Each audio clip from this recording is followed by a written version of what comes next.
Assalamualaikum warahmatullahi wabarakatuh. Allahumma sholli ala Sayyidina Muhammad wa ala ali Sayyidina Muhammad. Pemirsa yang dirahmati Allah, marilah kita simak ceramah dari Buya Arosi Hashim dengan tema pemberian Allah tidak sesuai dengan harapan kita. Sebelumnya marilah kita perbanyak sholawat minimal 1000 kali sehari, agar hidup kita penuh barokah dan mendapatkan syafaat kelak. Selamat menyaksikan.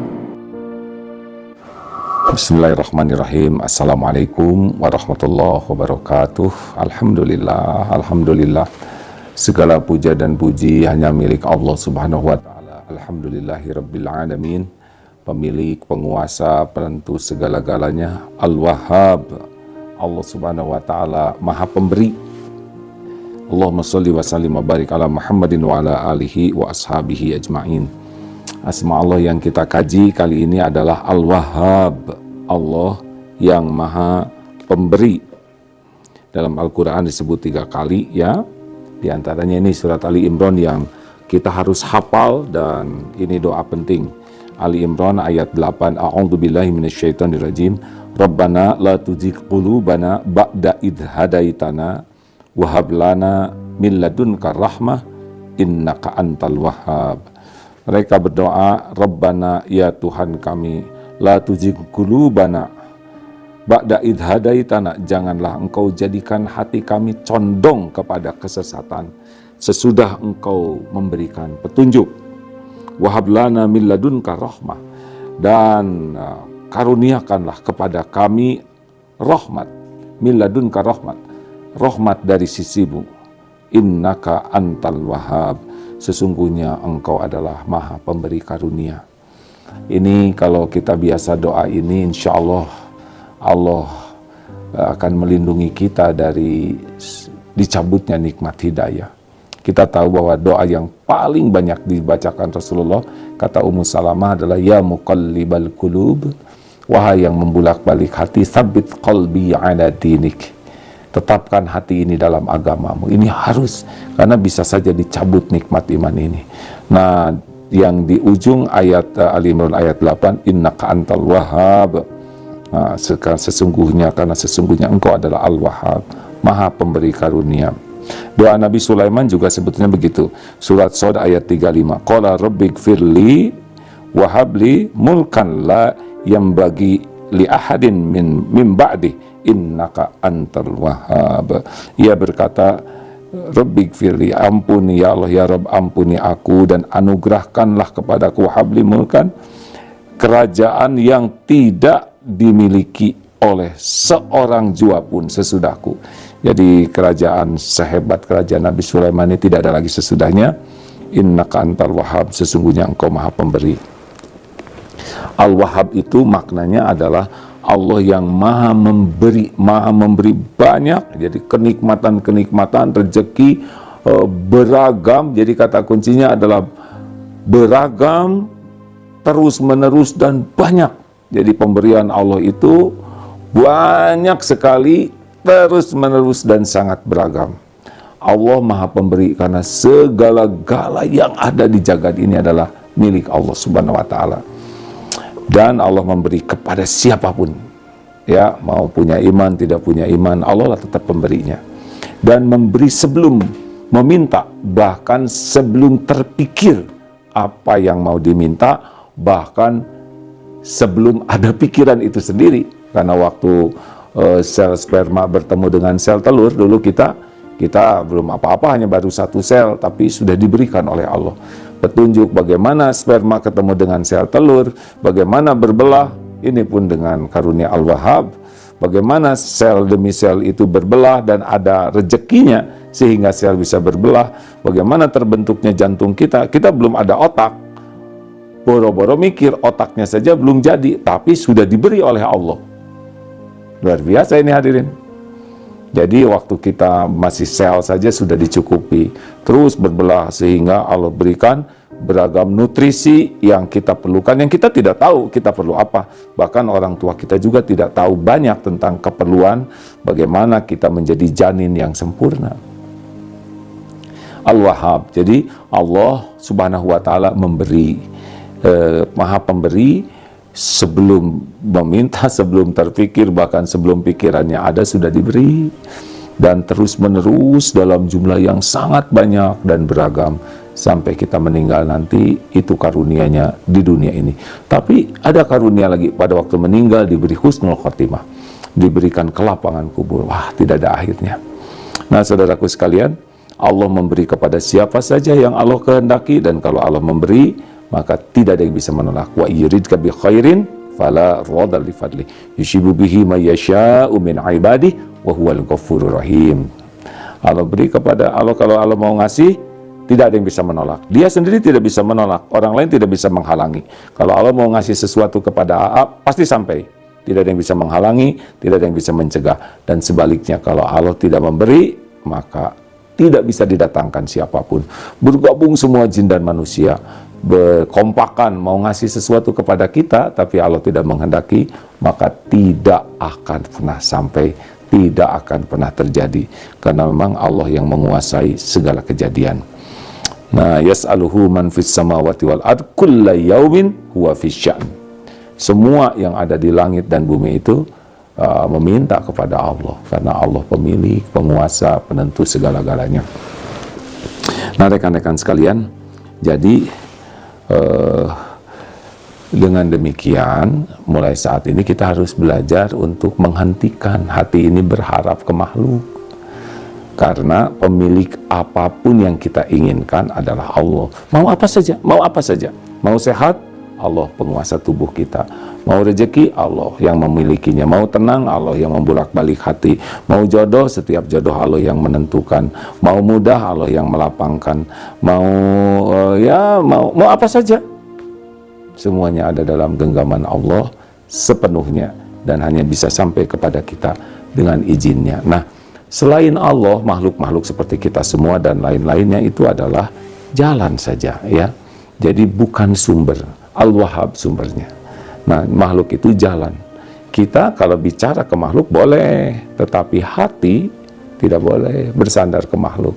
Bicara minta tolong ambilkan ini, tolong bantu saya mau pinjam uang, saya ingin mendapat bantuan, itu boleh kepada makhluk, sepanjang memang menjadi harus kita melakukannya, ya. Karena ada orang tertentu yang sudah tidak mau juga bicara meminta kepada makhluk, ya. Tetapi tidak semua orang sampai ke tingkatan ini. Kalaupun kita harus bicara, tetap saja mulut saja bicaranya, tapi hati Allah yang Maha Memberi. Jadi bicara ke makhluk, misal ya kepepet mau pinjam uang, bisa bicara. Pak, saya dalam kesulitan, saya sangat perlu untuk membayar untuk kontrakan, saya mohon maaf, saya berniat pinjam uang. Nah, hati tidak boleh ke makhluk, hati ke Allah. Allah Maha mendengar, Allah tahu keperluan kita. Makanya sebelum meminjam uang, sholat 2 rakaat, ya Allah, sekiranya rezeki saya lewat beliau mudahkan, berikan ganjaran, sekiranya tidak lapangkan hati ini. Nanti wah maaf ya, saya tidak bisa bantu, tidak ada kecewa, karena memang tidak bersandar kepada makhluk, bersandarnya kepada Allah. Kalau bersandar ke makhluk pasti kecewa. Jadi Allah tahu kalau hati kita sudah roja berharap ke makhluk, nanti Allah beri alarm, gelisah. Makin kuat kita berharap, makin gelisah, makin sering terluka, makin sering kecewa karena berharap. Jadi kita bergaul rapat dengan makhluk tidak ada masalah, karena memang sunatullahnya kita bersama makhluk.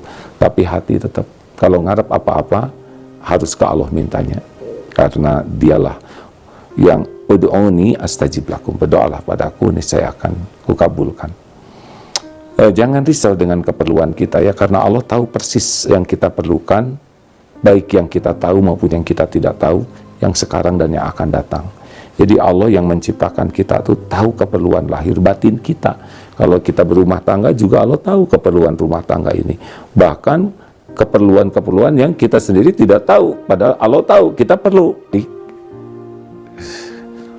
Kena COVID, alhamdulillah sembuh, tetapi masih belum bagus saturasinya. Nah, harus pulang, sudah bisa pulang ke rumah. Ternyata masih memerlukan oksigen, tapi adik belum tahu. Ada hamba Allah yang membelikan tabung gas dengan peralatannya. Tabung gas oksigen. Bukan tabung gas LPG ya, oksigen, maaf, tabung oksigen. Bagaimana ini? Padahal yang bersangkutan belum terfikir, tapi Allah Maha tahu bahwa masih memerlukan tambahan oksigen sewaktu-waktu. Jadi ladang amal bagi hambanya datanglah. Begitulah. Dan kejadian ini terus-menerus, hadirin sekalian. Jadi di balik kita merasa banyak kekurangan, banyak kesulitan, sebetulnya pemberian Allah itu lebih melimpah setiap saat. Sayangnya kita jarang menyadari pemberian Al-Wahhab ini setiap saat. Kita suka fokusnya kepada yang tidak cocok dengan keinginan, sesuatu yang belum ada, harapan-harapan. Jadi kita kecenderungannya ya tidak bahagia, tidak begitu bahagia karena kita tidak mensyukuri. Padahal setiap kali Allah memberi, nah ini tolong diperhatikan ya, pemberian dari Allah itu belum jadi kebaikan. Belum. Allah Maha memberi ya, semua kasih, tapi untuk menjadi kebaikan yang banyak itu ada pemberian yang lebih tinggi lagi dari pemberian dunia ini, yaitu syukur. Jadi Allah misalkan memberi makanan, kasih makanan, binatang kasih makanan, semua orang tidak iman, zalim juga dikasih makanan. Tetapi ada pemberian dari Allah yang lebih besar dari makanan, yaitu Allah memberikan hidayah taufik kepada kita menyadari bahwa makanan ini dari Allah. Itu lebih tinggi lagi daripada makanannya. Aduh, ini karunia Allah. Tambah lagi syukur. Alhamdulillah. Ini ucapan alhamdulillah, segala puji bagi Allah, itu lebih besar daripada nikmat apapun yang diberikan kepada kita. Karena kita sudah mengakui ini karunia Allah dan memuji Allah. Wah, ini dia. Jadi biasanya kita irinya sama yang punya rumah, punya mobil, punya HP bagus, punya dunia. Padahal itu biasa saja. Itu tidak identik dengan mulia dan bahagia. Tetapi ketika diberi dunia, lalu diberi oleh Allah bersyukur, nah itu nikmat yang lebih besar. Sekarang dunia tidak diberi banyak. Bukan tidak diberi ya, tapi tidak diberi banyak. Karena pasti diberi juga. Nah, tapi dia diberi syukur. Wah, dia bisa bahagia. Orang yang tidak tahu syukur, maka dia tidak bisa menikmati apa yang Allah berikan itu, dan terhalang dari nikmat lain yang akan Allah berikan. Tapi kalau kita syukur, maka pemberian Allah itu benar-benar bisa kita nikmati, dan syukur itu bisa mengundang nikmat lain yang belum ada. Lah, orang tidak syukur juga diberi, iya, tapi beda ya. Nanti kalau orang yang tidak syukur diberi, tapi dia beban, jadi beban, uring-uringan, tidak enak. Tapi kalau tahu syukur, jadi enak, dan Allah menambah. Tapi orang yang tidak syukur juga ditambah, iya, tapi tidak ditambah berkahnya. Tapi kalau syukur, ketika didapat tuh nambah ingat lagi ke Allah, tambah bahagia lagi. Jadi ada yang lebih nikmat daripada makanan yang enak adalah nikmat meyakini ini karunia Allah, nikmat mensyukurinya.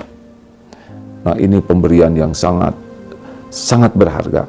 Nah, kita rindu jangan minta cuma dunianya saja, tapi Allahumma a'inni ala zikrika wa syukrika wa husni ibadatik. Tolonglah ya Allah supaya menjadi ahli zikir, ahli syukur, ahli ibadah yang benar. Nah, sahabat-sahabat sekalian, sudah sekarang kalau minta apapun harus minta ke Allah saja, karena Allah pemiliknya. Bulat itu di hati itu ya, minta apapun. Wah, sekarang harga tanah naik, gak ada masalah. Kalau Allah mau ngasih, mau berapa saja harga tanah, kebeli. Ini ada santri juga di sini yang tidak terbayang-bayang bakal punya rumah ya, yang jual tanahnya tiba-tiba dimurahkan rumahnya karena perlu, lalu dia pun ada yang ngasih pinjaman uang dengan sangat lunak, ada juga dukungan dari yang lain. Jadi kalau Allah mau ya jadi saja ya, tidak usah pikirkan mahal murahnya. Wah, sekarang ongkos umroh mahal, haji mahal, haji plus mahal. Kalau Allah mau ngundang, udah nggak ada nilainya uang itu. Dari mana saja akan ada jalannya. Makanya kita tidak boleh mengunci diri dengan hitung-hitungan kita saja ya. Karena Allah itu bighairi hisab, memberinya itu tanpa batas, lewat jalan yang kita tahu, yang kita tidak tahu, yang terpikirkan, yang tidak terpikirkan.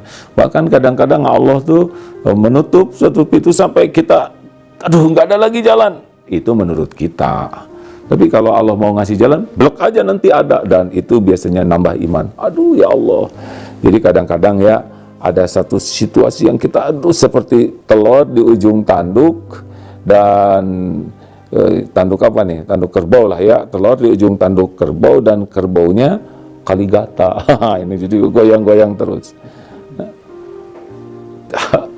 Kadang-kadang kita ada dalam situasi sulit yang aduh udah nggak kepikir lagi gimana jalan keluarnya. Nah, jangan risau.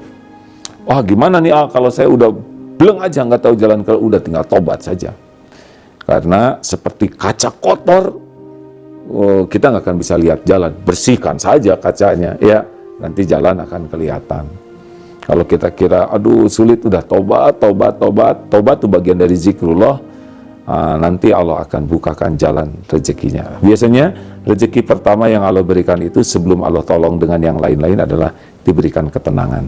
Ya, sini tuh entah gimana jadi regreg, jadi ajeg. Nanti selanjutnya biasanya kalau Allah menolong adalah Allah berikan ilmunya. Ya, ada saja jalannya kita tahu ilmunya, dengar atau seperti sekarang yang menyimak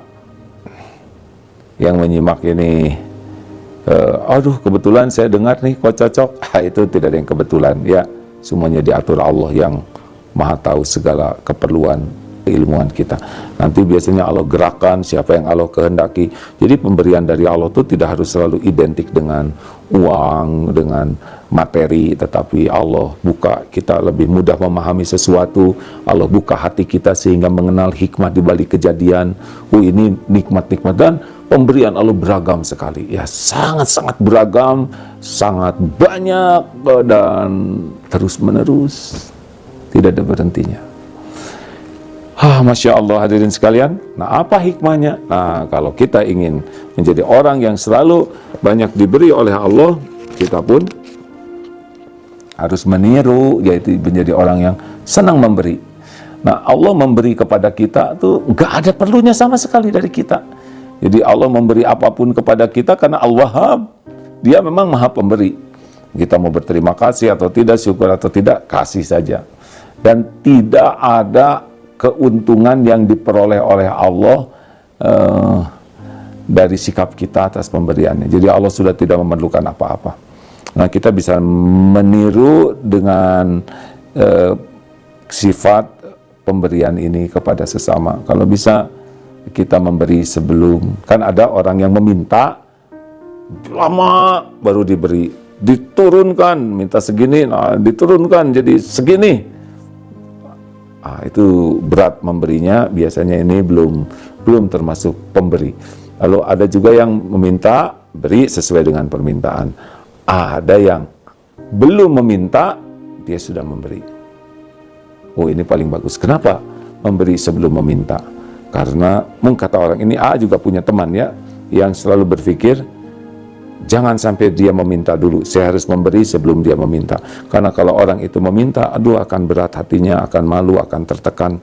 Padahal saya mampu memberi. Maka dia beri sebelum orang meminta, lebih daripada yang diperlukan. Ini luar